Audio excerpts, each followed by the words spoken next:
Many of you. This is our first season that Salt Lake County has now exceeded Utah County in number of kids in our program, which is impressive because we've been in Salt Lake County for about 3 years and Utah County for about 8 years. So yes, thank you so much for being here. Thanks for agreeing to coach this season.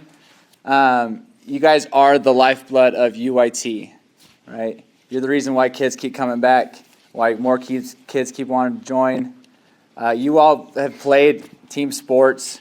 You know how a coach that's engaged and cares can really make a season, right? And instill a love of the sport in kids, right? So your importance can't be overstated. With that said, we want you to have a great experience this season as well. I'm a high school tennis coach. I've been coaching for 18 seasons, and it's not because of the 50 cents an hour that they pay me. It's because I love it, right? To have that influence on kids and also just be able to hang out on the tennis court is pretty fun. So we're going to go over a lot of stuff today. Hopefully you read the handbook, the coach's handbook. If you haven't, I encourage you to read that. It's going to be hard to process everything that we go over in this training. All this stuff is going to be available to you in the handbook and on the coach website. We have a million resources for you. If you ever have any questions, reach out. If you ever have any concerns or you're struggling with something, don't suffer in silence. Reach out, right? We want this to be a really positive experience for you as well, and it should be, right? It generally is. So if you're having a problem, there's likely a solution, right? So reach out, and we want to help you however we can. This is Nate. He's the managing director over Salt Lake County programs. And we have Shelly. She's going to be running our meeting today. She's one of our admin members as well. Melissa, she's an admin member. She's specifically over payroll. We have Heather in the back. She's one of our assistant directors as well. Christy's over our customer service. Who am I missing? Lisa. Lisa's another assistant director. We won't have time to do introductions for all of you, but just again, thanks so much for being here. Thanks for coaching with us this season. And turn the time over to Shelly. Great. Can I clip this to me, Nate? Yeah. Great. It's great to see so many of you back. Lots of familiar faces, lots of new faces. So we will go over everything. If you guys have any questions, let us know. We will be breaking out into groups at the end of the meeting to talk about your specific age group. So if it's a specific age group question, you can save that for then. But our mission here at Utah Youth Tennis is to make tennis affordable and accessible for everybody. So we are excited that it has exploded so much. We will skip over our introduction pages. Coach reps. Every group has a coach rep. This is who you will contact for weather cancellation. It's probably the biggest. If you need a sub, make sure you let them know that you need one, but you are responsible for finding your own sub. You can, we will have a Slack sub channel that you can reach out to other coaches. If you're having a hard time finding a sub, please reach out to your coach rep. Heather Harper, is Julianne here? I'm right. Oh, thank you. I thought I saw you. Heather Harper and Julianne are over Red Ball. I have elementary boys and girls. Julianne also has middle school boys, and then Heather has middle school girls and the high school teams. Yeah, any problems that you have, questions, anything, more equipment, reach out to them. So before the season checklist, the season starts in 2 weeks. Everybody should have received a coaching offer yesterday or today. So make sure you get your coaching contract turned in. Make sure your safe play training gets done and turned in as well. That safe play training takes a little bit of time. It's like an hour total, but it takes some time. So make sure you get that done. Fill out your W-9, which is through paychecks, right? No. No. But does it? So your W-9 form, which probably maybe half of you have received and half you have not, will come from an email connected to Dropbox. You will also, when you we can talk about payroll later. But yes, but then also your contract, so hopefully almost all of you have received your offer letter. Your contract will be coming this weekend. I gotta do one before I can do the other, and I can't do both at the same time. Okay, so watch for those. Clearly, I haven't read my emails, so I have no idea. The coach's handbook was supposed to be attached to your offer email. It may not have been. If it's not, you will get it. It's also on our coach's website, so we can give you guys, I'll show you where that is as well. Team Slack, you do not have to do anything with Team Slack. We will set that up for you, and you will get an invite for that as well. And then we will also email you a template that you can use to email your team for the first time. Middle school and high school start March 11th and 12th. Mondays and Tuesdays. Most every middle school team, with the exception of just a few, are on Mondays and Wednesdays. Red ball does not start until the 16th, and then elementary starts on the 18th. The last day of this season is April 27th, and then we have postseason tournaments, which coaches still have to be there for. Last day of red ball is May 11th. Season format, the red ball, 1 lesson per week on Saturdays. Elementary is 2 60-minute lessons, either Monday, Wednesday, Tuesday, Thursdays, with matches on Saturdays at 1. Middle school and high school are 2 90-minute lessons, with matches at 11 for middle school and 9 a.m. for the high school. First week, please take roll. Let us know if you have anyone that shows up that's not on your roster. Get their contact information. We can reach out to them. Hold a parent meeting after your first practice. This is mandatory. I think we have a little template we'll send you out for that too. Just go over. Just season the rules with the parents. And that's a great time to make sure all the parents have Slack up and going, because that's where you're going to communicate. And If you don't know what Slack is, it's just like a messaging platform. We set that up for you. We put all the parents on it, you're on it, so you can communicate with each other. If you've never used it before, there is a learning curve to it, but it's not bad. We have some tutorials on the coach's website that you can look at too. By the end of the first week, your players should know how to keep score, no ad, how to rotate for singles and doubles, how to serve and hit ground strokes, and then the names of the lines on the court. What's in and what's out for singles and doubles. They need to know all this because at the end of the first week, we have matches on Saturday. So your new beginners need to know how to play a match. So that first Saturday is the intra-team matches. This is where you will have your team play each other to establish a lineup. Multiple short matches. I typically do the first to three games. So the first to 3 games. But you could do the best out of 2 out of 3.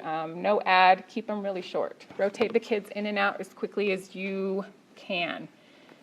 This is a little example of what I've done for elementary. My first year coaching elementary, I had them all do doubles matches, and they were all really mad that they didn't get to do singles. So we did some singles, some doubles.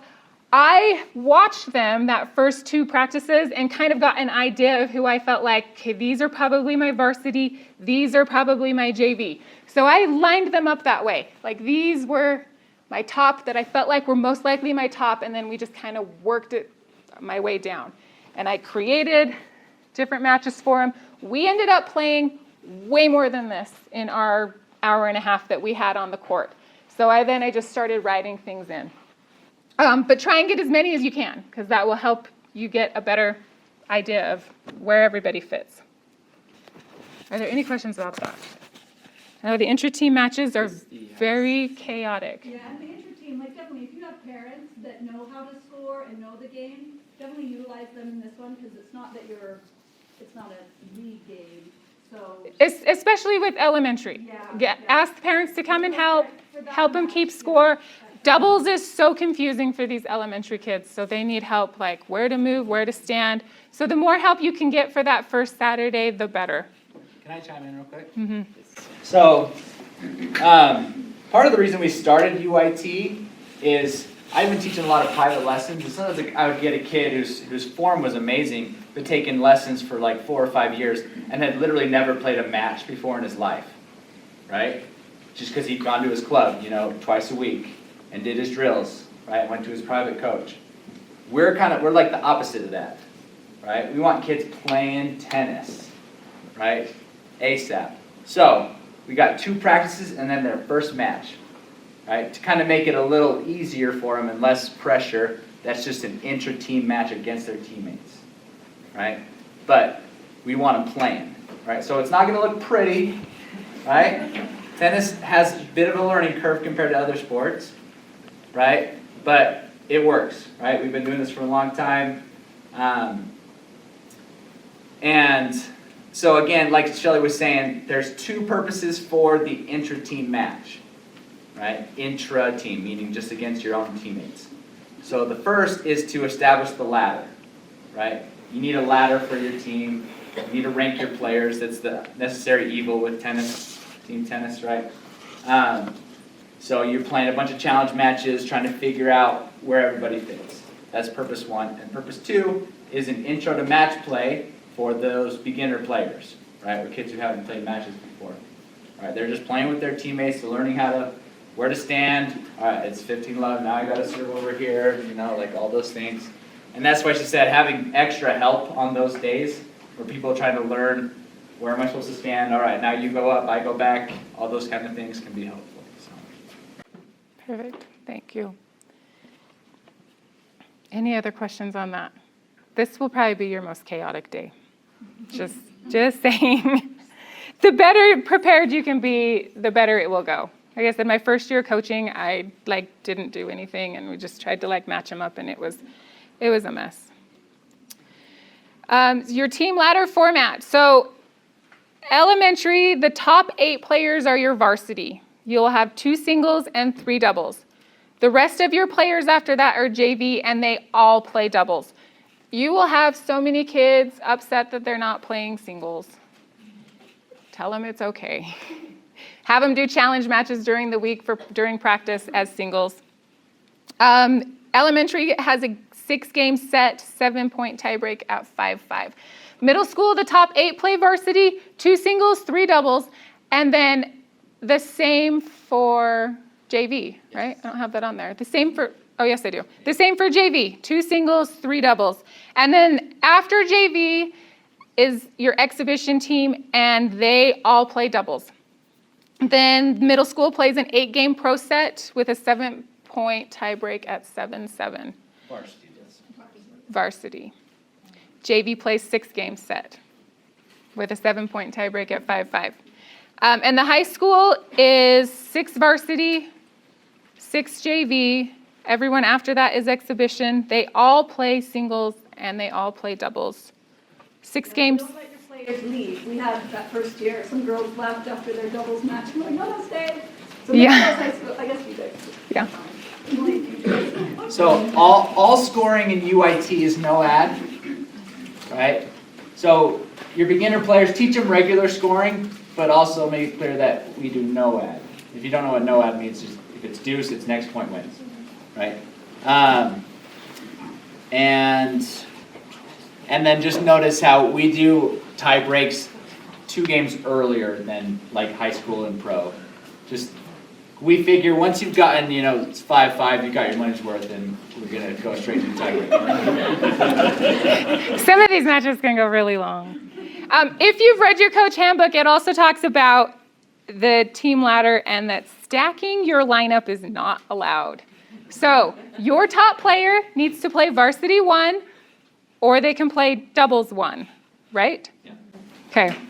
Yes. So I noticed I just coached this last season for my first time on the tie breaks. There's a lot of confusion with obviously they knew that it was a 7-point tiebreaker, but with coaches too, when to switch sides. So. Tiebreakers are really confusing. Is that in the handbook? So people... I don't know if tiebreak instructions are in the handbook, but I put one on Slack last season. I will look for it and we can repost it again. Yeah, or you can just Google tie-break rules. That too. Saying that it was different with UIT than... No, tie-break rules. That's why. So we don't use, if you guys play USTA, we don't do Coleman tie-break or anything like that. It's just first to 7, win by 2, switch sides, every 6 points. I know there were confusions on like which side of the court they start the serve on. I think that was like the big. If the score is even, you're on the do side. If the score is odd, you're on the add side.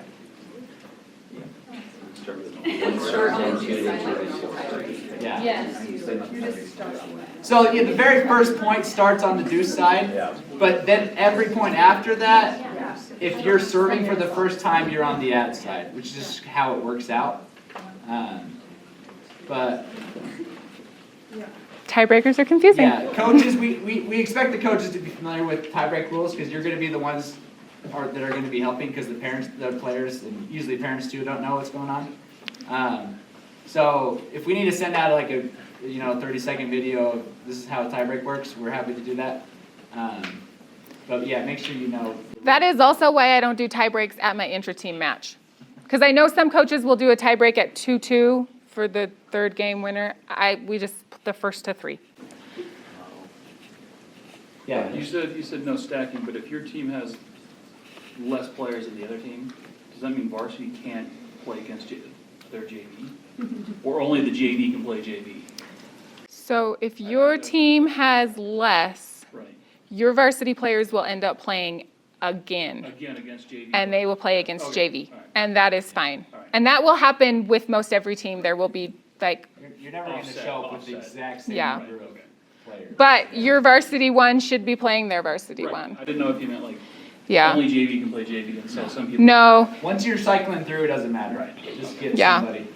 Yeah, question. But we did have it to where like by the time you get down to your like exhibition players, most of them like were people that had never played before.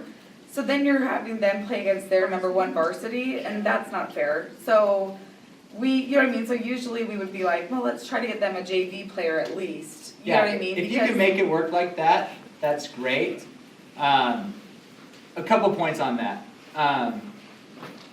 So yeah, if you can sort it out, like, all right, I have their Brandon beginner and I have a JV player here who's ready and a varsity player, like maybe I'll pick the JV, right? We don't want like just courts left empty while we're waiting for someone to finish who's closer to level. Usually if I'm in that situation and it's my varsity playing their beginner, right? I'm gonna kind of talk to my varsity player about that and say, all right, we're taking off our competitive player hat and we're putting on our helper hat, right? And we're gonna help this beginner learn and have a good experience. That's also why, so all the matches for middle school and high school, the results go into UTR, Universal Tennis Rating, which is in like an extra added level of, urgency, whatever, but we only count the varsity and JV. We don't count exhibition, and we don't count duplicate matches. So if varsity's playing an exhibition player, we don't count those because we want the varsity player to take off their competitive hat, right, and put on their helper hat, right? Because if we counted that score and he, is helpful to that beginner player and wins 6-4, that's going to kill his UTR score, right? Does that make sense? Yeah. Rob, Yeah, Lisa. I saw this cool TikTok, I think it was boxing, I don't know, but it taught that the players need to learn to play plus, equal, and minus. So they're gonna play people that are better than them, that are gonna be equal, and then maybe they'll have some really good competition, and those that are less than them. That's the glory of the program, that these kids are gonna be like, oh, I gotta be patient, I gotta play an exhibition, I gotta help them out occasionally. And it's not all like they get to have that equal and plus. They have to have that gamut.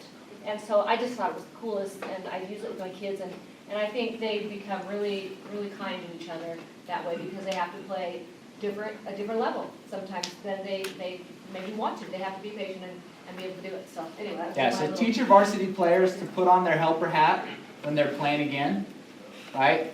And on the flip side, if it's my total beginners and he's playing number one varsity, I would hype that up.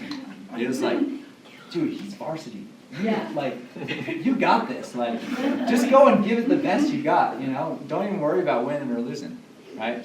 You kind of just have to play tell the story whichever way it is. So. It's a good idea to remind your team too that those varsity players are going to play first, And then tell them, hey, stick around and cheer on your teammates. Like when they make the high school team, they have to stay till all the matches are done. So, encourage your team to stay. And then you have lots of boys to help play those extra matches. You can also pair up a varsity boy with an exhibition as partners, like for a doubles match. And that's helpful as well sometimes to help them learn. One note about tiebreakers, kind of looping back. Generally, with my kids, if they get to a tiebreaker in a match, I will step onto the court and really just kind of help them through the motions of it, rather than kind of relying on their own information of what they remember about talking about tiebreakers. That way we just have a nice smooth match. Both kids feel comfortable about the results and that they did it right.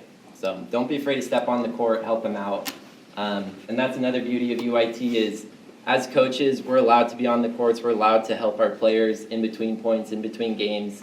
It's not like pro tennis where the coach has to go sit in the stands and just let the player play. So. Perfect. Before each match, each week, please make sure that you reach out to the opposing team. Find out how many players they have, so then you can let your team know if they're going to be playing extra. Find out whoever the home court is, find out how many courts there are, because not all of them have 8 courts. Then you can let your players know what time to arrive. If you want your JV players to arrive a little bit later, to have a little bit less sitting around, you can do that. And then, like we said, everybody that comes will play. So make sure that there's an opponent for everybody. Ideally, somebody not from their own team. All right, reporting scores. We have changed this again this season for those who have been here for a while. So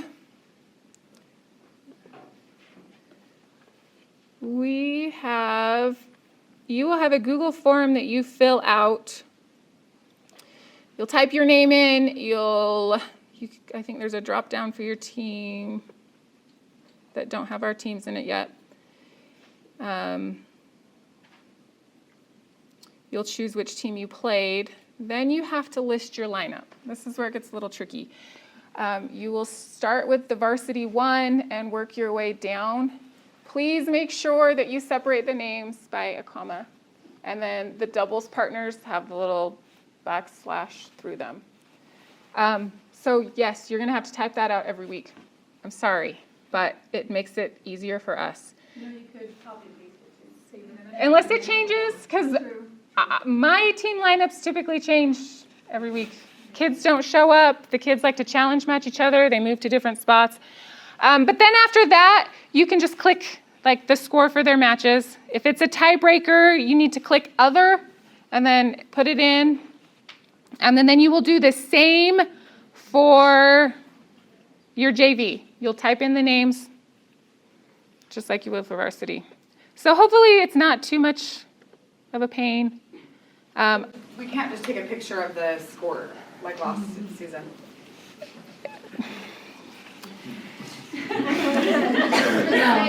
No, sorry. No, Okay. we would prefer that you don't.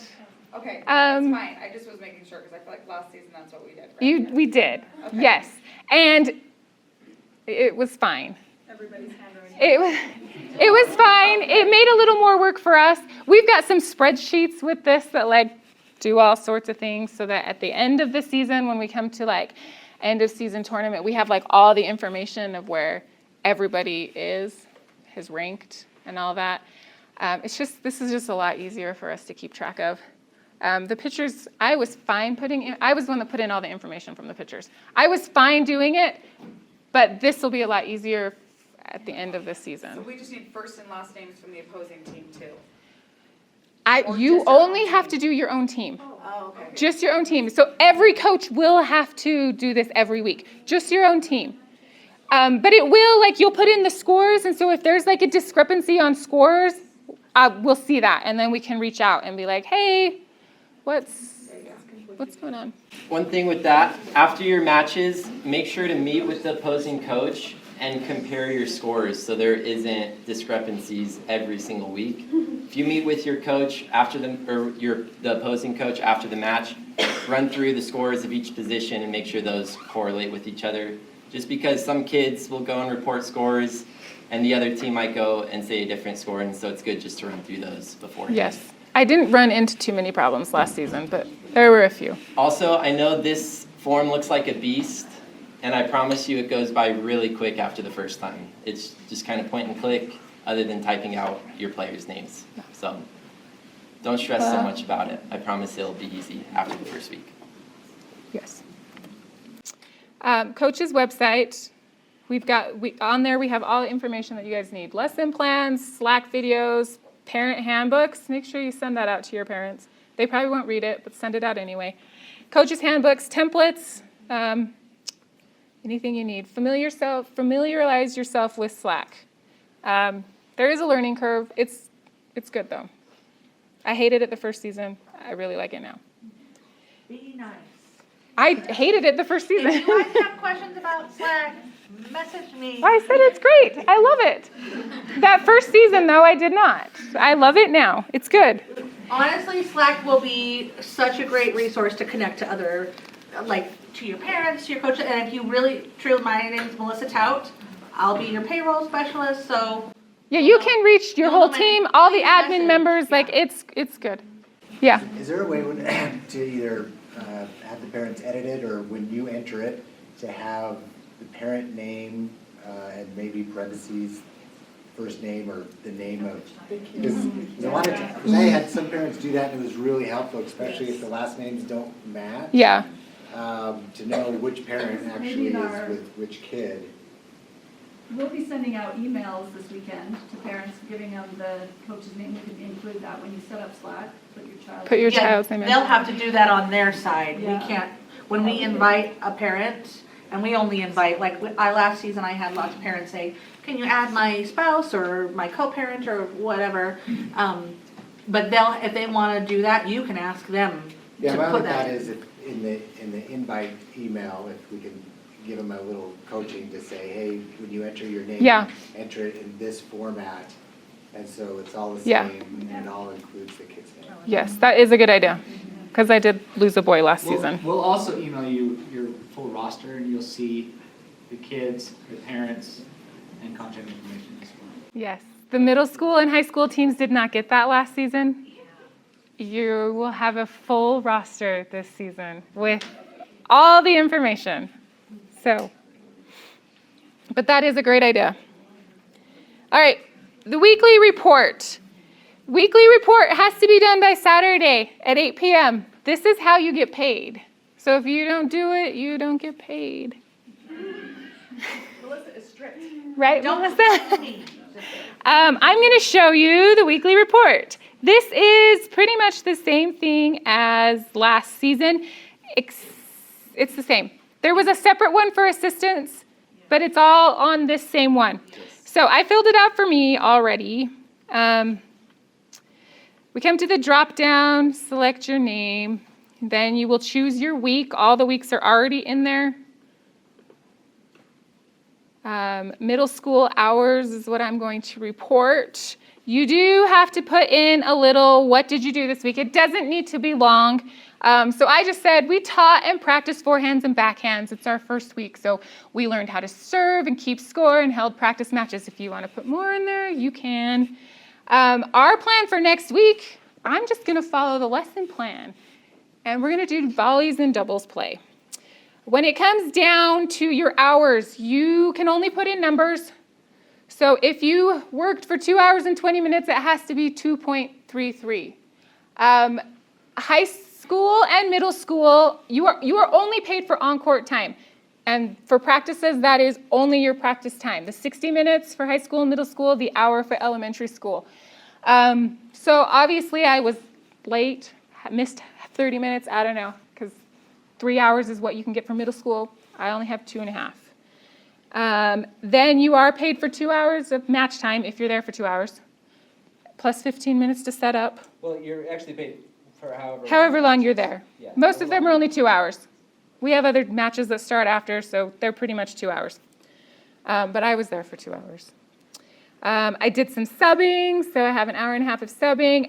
If you have more hours to report, like another team, if you're coaching 2 teams, use the drop down and select your next team. I don't, so I'm just going to say next. and then you could submit it and it's done. So it's the same thing as last time, should be fairly easy. If it's not, reach out to us, we'll. Just to be clear, the head coach reports the scores, so there's a Google form for that. And then all coaches submit a weekly report, assistant and head coaches. Yes, assistants and head coaches have to fill it out. Sorry, I lost my.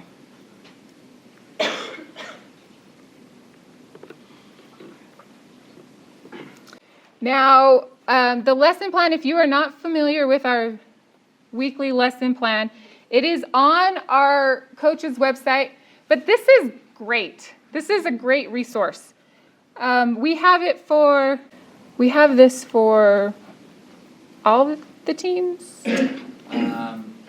Middle school / high school, orange ball, We have a different one for red ball, but we have something else. yes. Okay.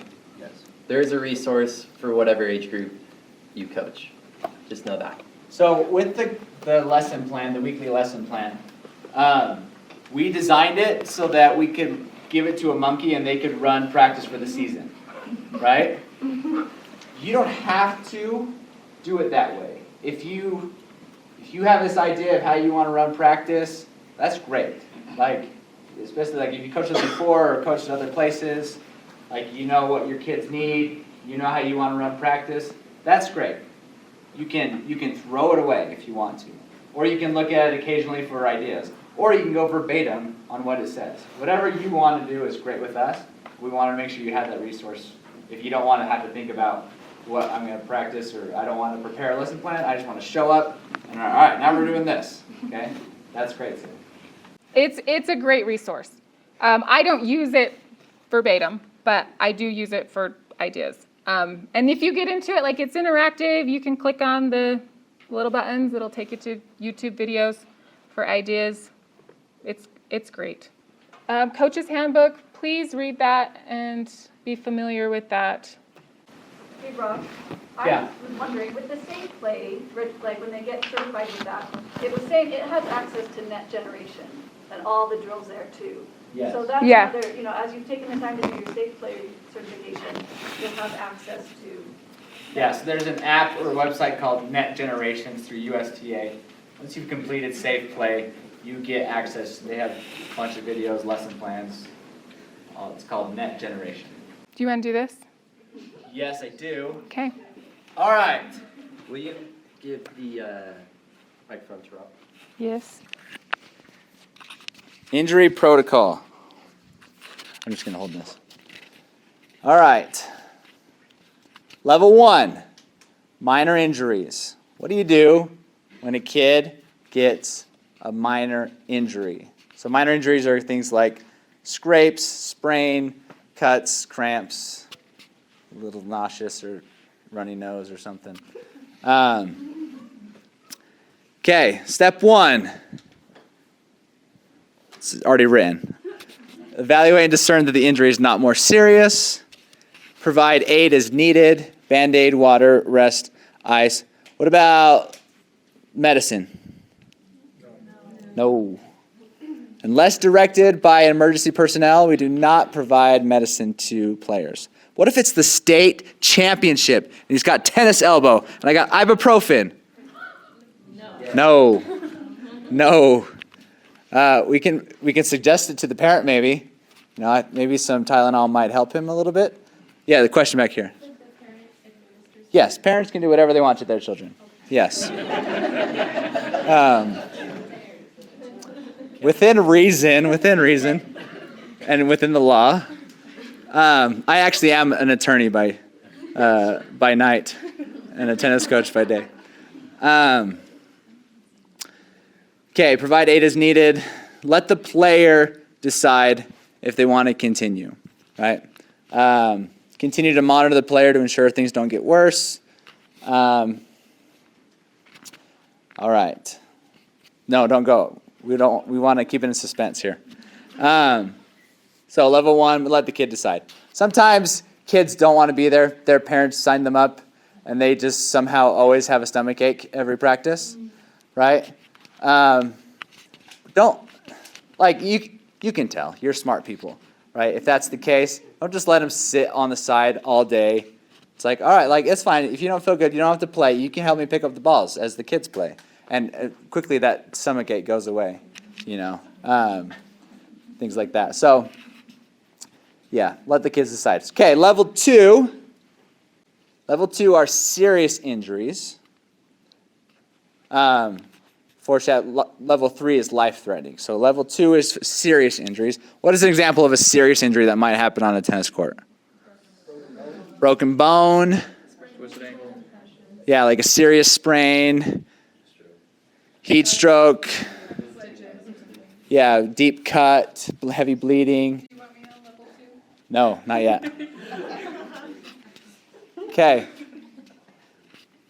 First step for level 2, what is it? Thoughts? Assess the situation. Someone's done their first aid training.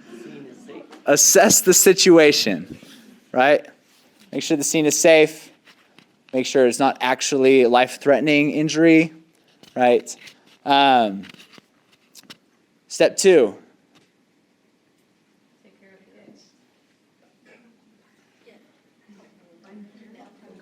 Contact parent. We're going to contact the parent, okay? We're going to let the parent decide what they're going to do. Preferably that is come get the child because I have 20 other kids I need to focus on, right?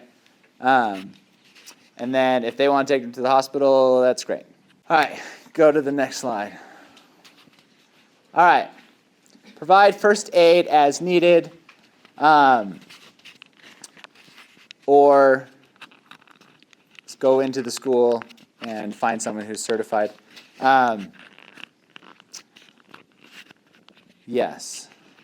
Again, we don't give medicine unless directed to by emergency personnel. Even if the parents like, it's okay, give him some Tylenol. It's like you come here and give him some Tylenol, right? So. Call me and let me know what's happening for a serious injury. I think we've had 2 ever in the history of UIT. So we're not doing this to scare you. We're not doing this because this happens all the time. We just have to cover our bases. So if we get sued, I can say we did this, and we're good to go. Continue to monitor the player until the parents get there to make sure things don't escalate, right? And then in the back of the coach's handbook, there's an incident report. You want to fill that out, give it to me. I give it to our insurance company and wait for the lawsuit. So, just joking. Okay, so that's level 2. Level 1, let the kid decide. Parents. Level 2, let the parents decide. Level 3, what are examples of a level 3 life-threatening injury that could happen on a tennis court? Some cardiac arrest. Cardiac arrest, yes. Struck by lightning, yes. Head collision. Right, yeah, serious head injury, right? Yes. Anaphylactic shock. Seizure with an asterisk. If they have a history of seizure, that's not necessarily life-threatening. There's usually a protocol. The parent, hopefully, if they have a history, the parents talk to you about that, and there's a certain protocol to follow. Yes, a severe diabetic situation. Allergic to like a bee sting, anaphylactic shock. Yeah. I would say in your first, because I had a kid last year coming back this year who has a seizure disorder. Just in your first, you're going to do a meeting with your parents anyway. If your kid has any disabilities, anything we should be aware of to make sure we can keep them safe, let us know. That way, you know. And then it's going to be 1 or 2, if not 0. Yeah. So I would just say in that first meeting, ask them straight up. Say, is there anything we need to know to make sure your kids are healthy and safe? Right here we had some technical difficulties and the recording cut out. In the description of this video, I've included a link to the PowerPoint slides so you can review whatever was missed. Again, the coach's website is a great tool as well to prepare for the season and includes all the information gone over in the training. You will make up the match, and you will make it up on your next practice. So if you cancel Saturday, you will have a match on Monday during your practice. And I assume that missed practice follows the same rule of 2. If we're rescheduling a match on a practice day, that practice does not have to be made up if it's one of those 2. Okay. And it would be at wherever the match was going to be on that Saturday? Most likely. That's the standard, yeah. Sometimes we have to work around other Okay. things, but we'll help you reschedule at that point. Subbing, we talked a little bit about this, but let your coach rep know. Look for a sub like as soon as you know you're going to be gone. If you have days that you already know, as soon as we get you set up on the Slack channels, on the sub channel, like start reaching out and get your subs taken care of. Reach out to your coach rep if you need help. Equipment. We are doing equipment pickup today. I know some of you have already done that. The rest of you can do it on your way out. We're a little worried about our on-court training on Saturday because of the weather. But we won't cancel until an hour. We won't cancel until an hour before. So real quick on the equipment. If you're a head coach, make sure you walk away with equipment that's been sorted for you. It's labeled, okay? Middle school and high school, you're gonna get some baskets of yellow balls, some cones, and then you'll also need to go grab a box of new balls. Those are for your matches, okay? 1 box of new balls.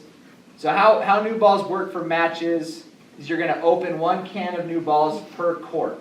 And then those balls will stay on that court for any other matches that come on. Do you use the whole can, or should we do these 2? Yeah, the whole can. Okay. Yes. Yes. Do you want us to use those for the inter-team match or just use regular balls? Just Yeah, just regular balls for the inter-team match, I would recommend, unless you got some really high-level players and you want them to open a can of balls. That's okay too. But, so yeah, up to 8 cans per match. We usually say actually that the home team provides the balls. However, we're kind of, sometimes one team will have only home matches because just that's how the courts work, and some team will have no home matches because the courts aren't available on Saturdays or something. So I think we're going to change that policy to each coach provides half of the match balls for every match, right? If you forget, and they can spot you and you can cover next time or something, but well, that won't work, so you'll be coaching different coach. Each of you provide half the balls. Just bring your stuff to the match. So that's middle school and high school. Elementary. If you're a head coach for elementary, you're going to walk out with a basket or 2 of orange balls. Okay? They're orange. They don't bounce as high or as fast because the kids aren't as high or as fast. And there's also rubber lines that you'll get. Our orange ball, they play on a modified court. It's a little bit smaller. So we have some lines that you lay out. And we were going to talk more about that on Saturday, but maybe we won't. And we'll send you some information, or we'll reschedule at the next practice day. And then red ball, you're going to get a bucket of red balls and some cones. Red balls like babysitting on a tennis court. And the best way. red ball is fun. Red ball, to be honest, red ball is my favorite Red ball because is the kids fun. are so excited to be there. And they're just loving it. And it just brings out the most energy out of me. Because you know you got to keep those kids engaged and entertained. So much fun. So yeah, head coaches, make sure you don't leave today without getting your equipment. Sound like you want Yeah. Okay. If you take your equipment, if you've already taken your equipment, I know it'll be a little bit of a cluster because there's so many of you and I was not here early enough to check everybody in ahead of time. Just stop by, line up, whatever. She also needs to check you in, just to check you in so you can get paid. So if you want to get paid, I was for supposed to being say here. that at the beginning. Yeah. Check in. We're not gonna, you're not gonna submit a weekly report. If you wanna get paid for showing up, come check in. I have it. I've marked a few people in already, some of my ladies that I know, some people that I made it to before we got started. But come check in for your payment for this meeting. And then if you take your equipment, make sure you let me know. So head coaches, you'll have 2 check-ins. Assistant coaches, just let me know you're here. And we gave you enough cages for every coach that you have. So you should have plenty of balls for practices. But if you feel like you need more, let us know. One note on equipment, head coaches, you'll grab all your equipment. I would highly recommend though giving your assistant one of the baskets. Don't hold on to all the baskets. Just because if you're late to practice one day or if you are deathly ill and you can't go to practice, your assistants have no balls to run practice, right? So you'll have if you have 2 assistants, you'll probably have 3 baskets. I would recommend giving your assistants a basket that they can hold on to throughout the season. So head coaches divvy up your equipment amongst your assistants. Take pictures. We'll have a Slack channel where you can submit pictures. We love the pictures. Don't forget to have fun. This should be a fun experience for the players and you coaches. For the pictures, do you have a thing kids have to sign for a waiver or anything? When they register, they sign it. Okay. Like just for safety reasons, certain families or kids are, Yeah. Yes. okay. We don't generally put names. We'll post pictures on our website or on Instagram. We won't identify the children, but when they register, they gave us permission to use their likeness. Yeah. What about carpooling and stuff? Do you guys have any rules with coaches and carpooling with kids? I had with the coaches, kids needing a ride home, or do you guys have rules about that? Yes, we do. So our policy is coaches are not allowed to transport players that are not their own children. So if you go outside of that, you've gone outside of your umbrella UIT liability. So I'm sure you'll have your daughter's best friend is on the team and you work that out with the parent. You are transporting them as your daughter's friend's mom, right? Or yes. Not as the coach. Right? Coaches are not allowed to transport players other than their own children. Right?